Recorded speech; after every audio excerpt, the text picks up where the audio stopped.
All right, I know probably nobody cares, but just for the record, this is what I did.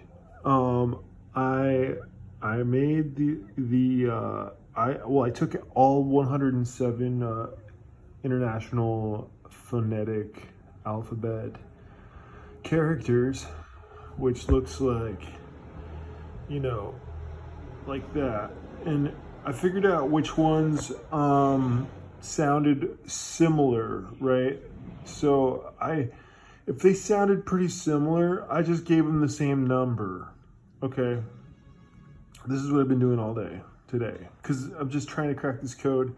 I figured out how to use vector database memory stuff. So you gotta transcribe it into a numerical value that makes sense, and then it works really good at at doing this stuff. So because because I transcribed all these languages into IPA, and there was no module that could deal with IPA and do what I wanted it to do.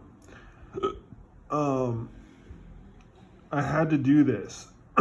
so so you can see like that is one, that is one, that is one. So all these must be like I just looked up which ones were similar, and I think it's accurate, but I have not tested it or anything. There's just too much information to go through, but I ran it through some checks and it seemed to check out. So I laid it all out. 107 IPA characters that are all through these 15 million words that I'm processing. And there's going to probably be another 50 million after that, after I get this workflow going. But so as you can see, they have the same number. And so I'm putting this through basically. So it's going right now, it's going through Arabic. It's going through 9 something million Arabic words, and it's figuring out, and it's all in IPA. I transcribed it all the way to IPA already, but getting that into a vector database was not easy. I had to get it into strings of numbers that made sense. So I had to figure out which ones of these sounded alike, because I wasn't going to do 107 different numbers, because I didn't think that was going to be like good to find cognates and homophones, because they're not, it's going to be too exact, and you're not going to get like things like, I don't know, cat and ket, pretty much the same word, but it would be different, so it would be harder to find. This way, with this key that I'm building this whole thing on, this key right here. So it's only 41 actual letters, I guess. There, it finished. All right, so I can change this. So this is exciting because now I can go through. I just got it to work, and it probably worked longer than I thought it did. So I should do Burmese and name this file Burmese. So now I'm going to do the whole Burmese language, and it should work.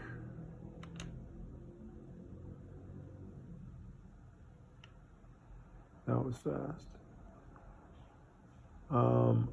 So anyways, now they're done, and now they're ready to upload it into Milvus.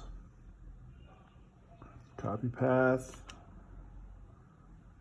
I really love Jupyter Notebooks.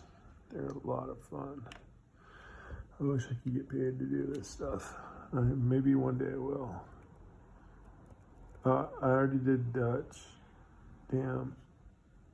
Well, they're all named the same, so I should just go. Okay, English I cannot do because it's got the definition attached. So I gotta rewrite another code for that, and Greek, because Greek and English both have definitions. But French I can deal with. French.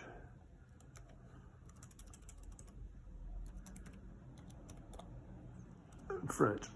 Okay, so that should work. So let's get our French all transcribed out. And as you can see, let's just look at what the output looks like. Well, let's show you what the input looks like first.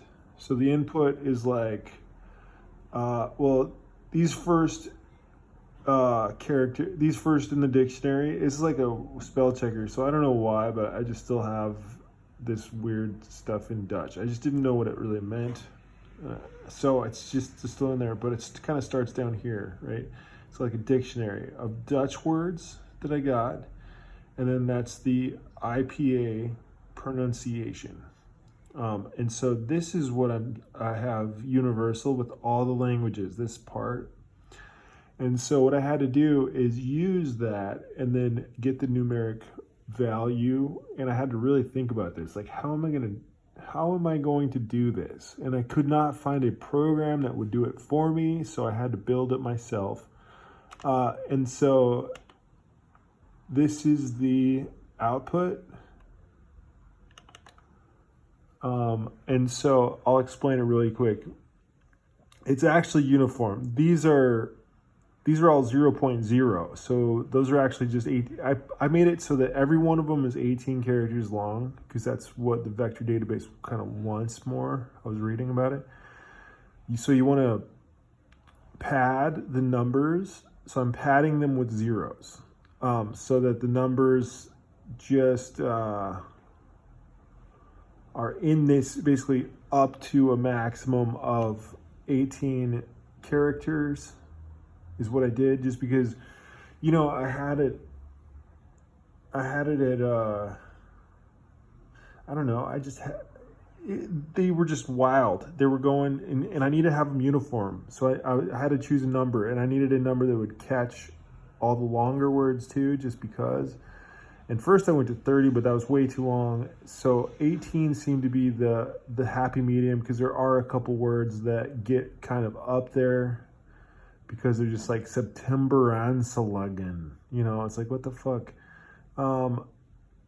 But anyways, so these numbers correspond to the phonetic, the IPA alphabet, right?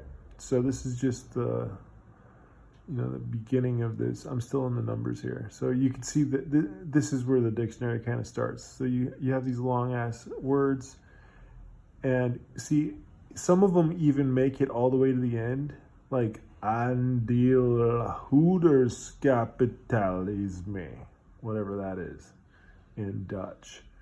But that makes it at the end. But to me, I'm just like, you know what? I'm not going to cater to these super long words that, who cares if they have phonemes or homophones? They're too long. And so I'm cutting it off at 18 characters, because I'm like, you know what? Most words are not that long, and if they are, who cares? There's definitely not going to be any homophones, so they're not even going to come up in any searches. So anyways, oh man, it's breaking my computer. These files are so long. Angeprickeld. So yeah, that's what I did. That's what I'm doing. And looks like French is done. We'll go to German. I'm feeding it these files. So I'm calling this app German. I'm calling this app IPA to Vec.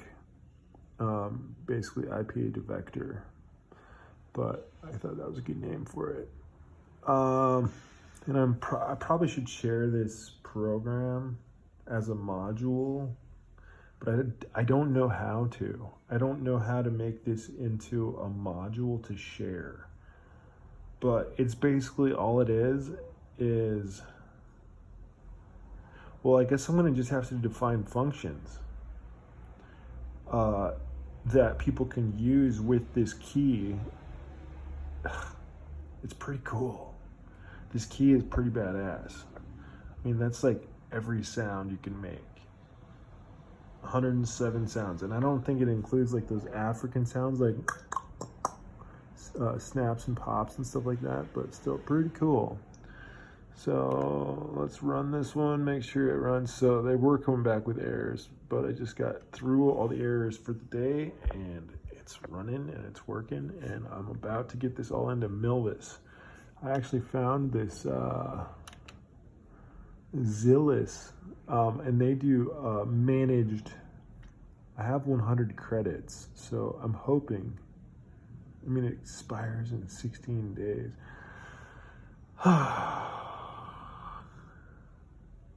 So I'm hoping that I can figure out a way to host this database so linguists and researchers can use it.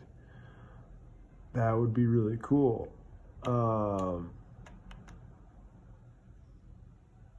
But it's going to cost money. Okay, so we're still going through German. German's like 1 million or 2 million words. Greek I can't do right now, but I can do Hindi, Persian, and Turkish. Finish those off. I have to basically rewrite the code to cater for English and Greek since they have the definition column. I think I might just try it and see if, because, okay, I'll show you if I can find it, what it's doing here. Yeah, right here. So it's basically looking at word, phoneme, and then that just means the third row, don't worry about it. And this underscore means don't worry about any more rows after that. I don't think you can see that, but so that's what that means. It's just like usually the star kind of means and all the rest. But this means with the underscore, like, and all the rest, but just one. I think that's what it means. Anyways, that's how it's working. So what is that doing is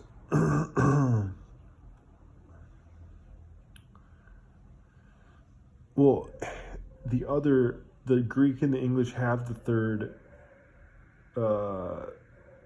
column, the definition column. So I don't really want to overwrite that. I like the definitions because a lot of those Greek words from the lexicons, they're not going to have definitions online necessarily. So yeah, they might, but I'm not sure about that. But I'm starting to, I've gotten some huge ideas. Now that I'm learning how to do this vector memory database stuff, I'm going to apply it to, basically, I'm going to try to apply it to a coding program where I can basically have an overview program that can see all of the files in the file directory and the file architecture structure and all that. And if I need to make a change, I can make a change to all of them at the same time, and then also run it through a code real quick, run the whole thing real quick all at once. Instead of, it will just save so much time in this development. So if I could do that, it's really incredible. Even if not, I'm just gonna try, and I keep learning a ton of stuff. Like this whole vector memory stuff is kind of cool. Like it's a different way of thinking about it. Instead of building tables with columns and rows, you're building collections with entities, okay? So it's just like a different way of looking at it. And the entities have attributes that you attach. So it's kind of cool. It's just a different way of databasing. And so all these are these are collections, and each word is an entity with attributes. So it's just how I'm doing it. Hindi. Let's do Hindi. And I do have, I think I'm just gonna stop here for now until I get it working, because this is enough to be like, wow, that's cool. And I've done enough work on this shit to be like, okay, that's good. Hindi was fast. Some of these are only like 200,000 words. Some of them are like 9 million words. Like Arabic, I don't know how there's so many Arabic words. Where am I? Hindi, let's do Persian. So Persian was the hardest one to debug. I'll tell you that.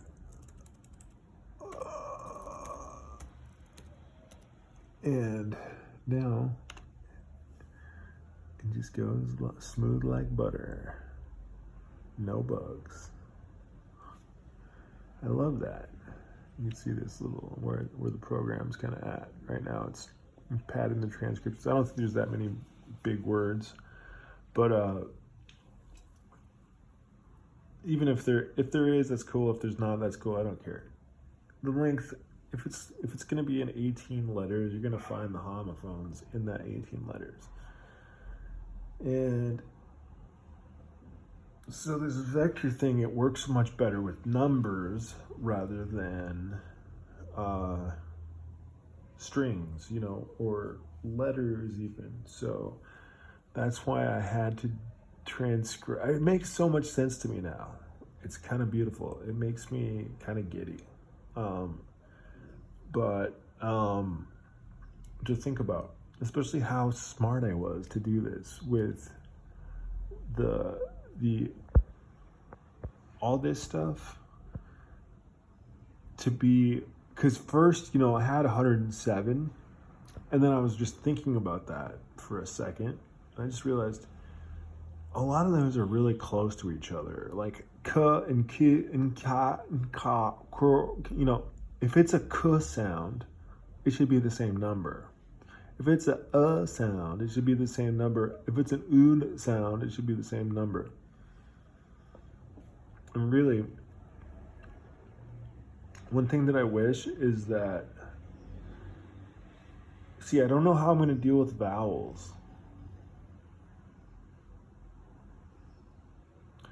Because I really didn't want to even deal with vowels. So this vector memory thing, it will come back with interesting results.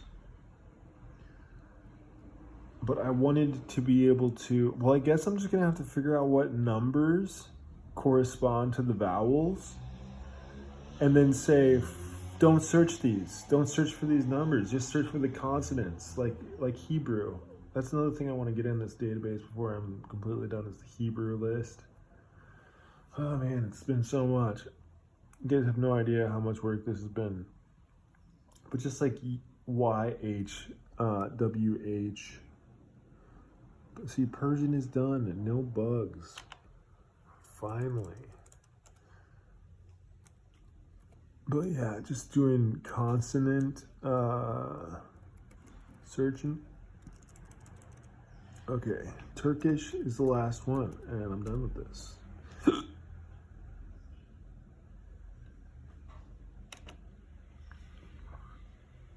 And, well, it's not the last one. I have to do Greek and English.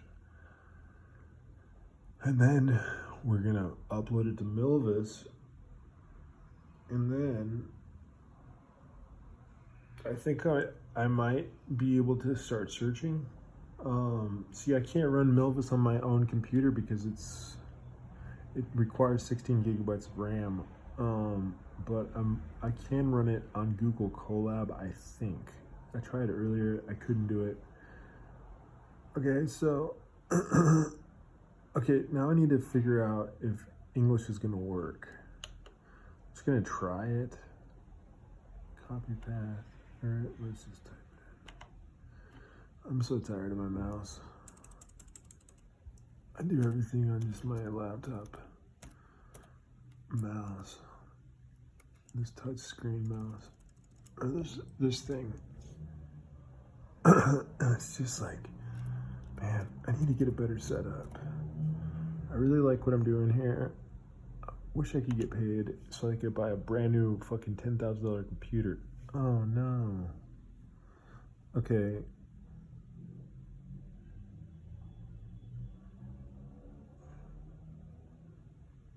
Okay, so yeah.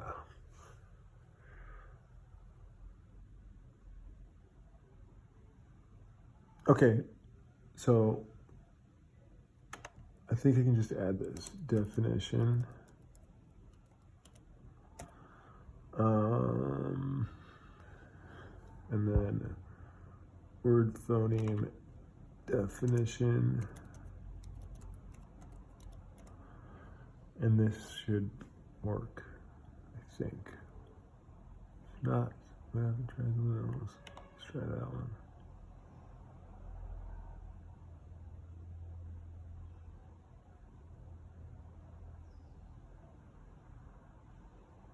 Wait.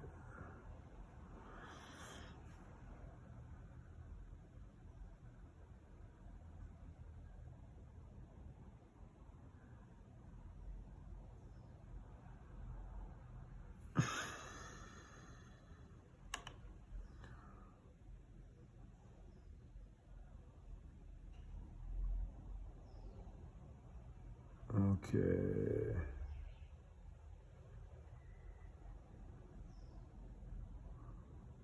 Rowan Reader.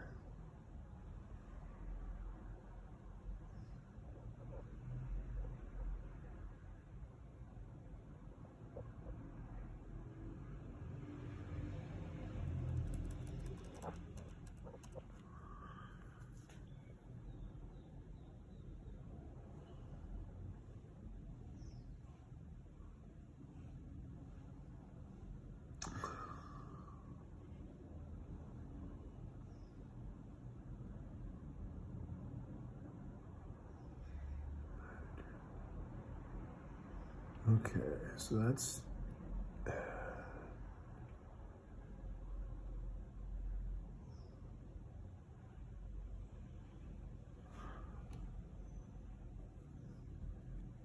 okay. This is what I do all day.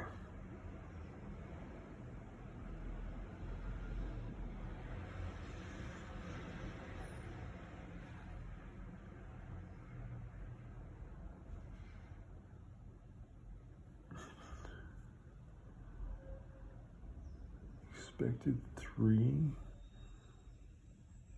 Got 1.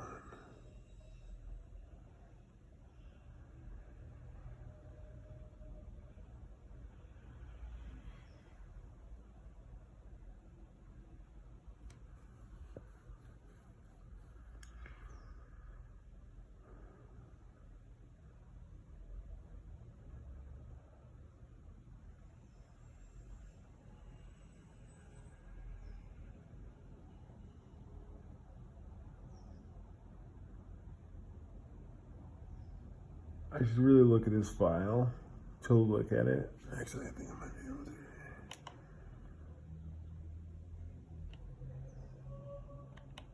But these files are so big. Okay. 1, 2, 3.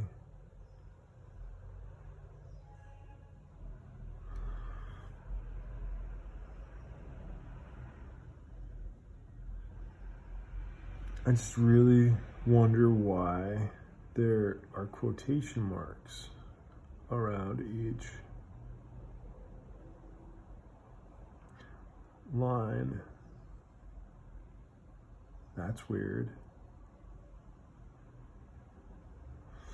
So, okay, I don't remember doing that.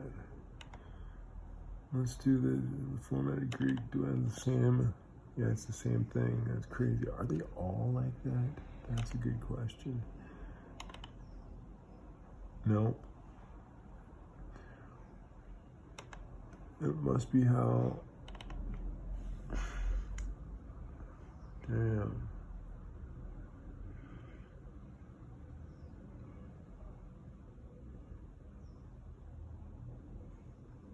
Oh man, this is such a head fuck now. Those little quotation marks on each line really throw me off. Why would they do that? Why would MySQL do that to me? Just throw quotation marks on my CSV file that I export. And is that why?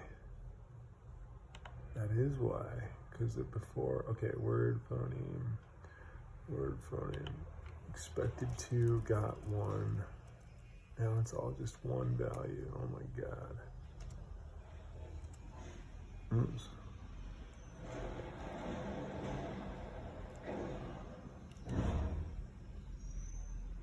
I think it's an expected to.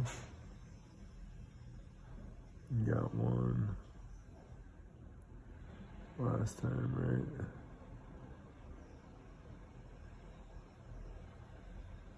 Yeah. Oh my God, it's those quotes around and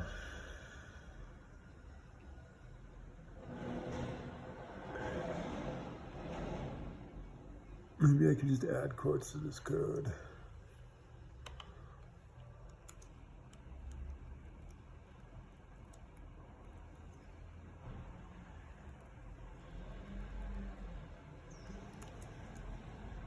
Let's try it. And then down here, oh, this way I can go. Word, phoneme, definition, I can add that now. I know this is gonna wake up the whole program. It's not gonna work, but I'm gonna try it anyways.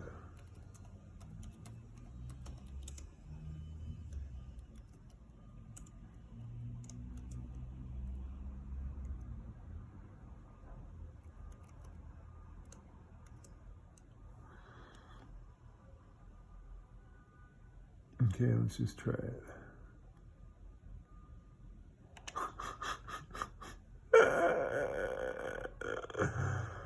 It's not gonna work.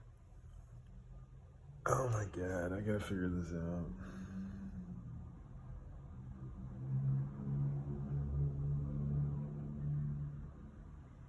And I don't want to mess this program up because it's working so good.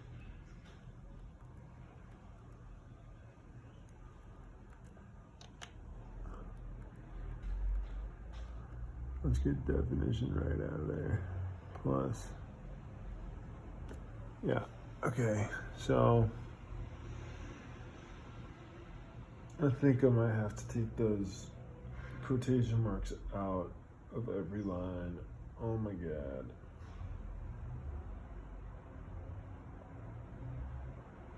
It's funny whenever there's like millions of lines that you have to take quotation marks out of.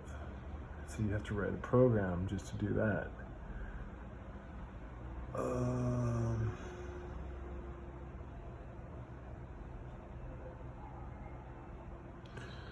All right, that's enough of that.